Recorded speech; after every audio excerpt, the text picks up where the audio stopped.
So ayun, may item na naman tayong i-unbox. Itong 350 watts PMPO ng Hyundai Platinum 6.5 inches TX sub 6 6.5 dual cone car speakers.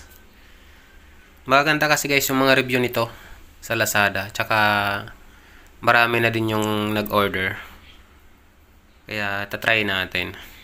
4 ohm yung impedance nya. Yung nominal power 30 watts.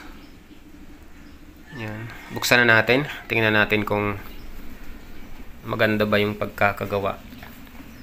Nung dumating pala to sa akin guys, safe naman, naka-bubble wrap. Okay naman yung packaging nya. Maayos naman yung pagkakabalot. Legit kasi yung legit yung seller. Yan. Charan. Mukhang okay ito sa price niya na 389 pesos. Di ko lang alam kung magkano na yung price ngayon. Baka 400 plus or maaaring mas mababa pa kung naka-sale.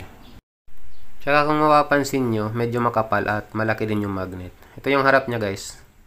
Mukhang okay. Maayos yung pagkakagawa. Matibay ata to. Diba? Mapapansin nyo dyan. Tsaka na din to, woofer. Mayroon na tong bass, mayroon ng maganda na din yung vocal nito, malakas na. Pwede ka din magdagdag ng mid-range kung gusto mong mas lutang yung niya, yung vocal. Tsaka syempre, tweeter.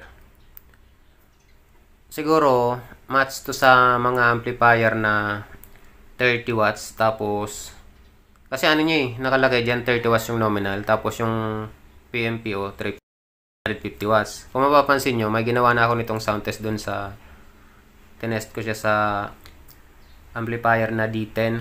Maganda talaga guys yung tunog. Kasi yung supply noon, na-test ko na din to sa 220 supply. Ang ganda ng tunog. 4 ohms kasi, di ba?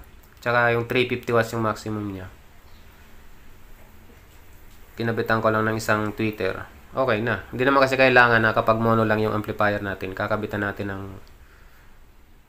maraming speaker, kakabit pa ng subwoofer. Hindi kakayanin, masisira agad. So sa tingin ko ito, kung pwede to sa mga mini amplifier na 30 watts, kayang-kaya niyang i-drive 4 ohms. Kung halimbawa ikakabit nyo to sa hug amplifier or D10, pwede nyo i-series, dalawang ganito, siguro kaya naman ng D10. Kasi hindi pwedeng mag-parallel tayo ng connection. Gawa ng 4 ohms lang to. Swak to sa mga sasakyan, yung kotse, mga ganun, or tricycle. Pwedeng pwede to. Kaya nga, di ba, car speakers. Tsaka sa price niya, sa tingin ko hindi nalugi. 300 plus. Maganda yung reviews. Kaysa bibili ka sa yung mumurahin nga, hindi naman magtatagal.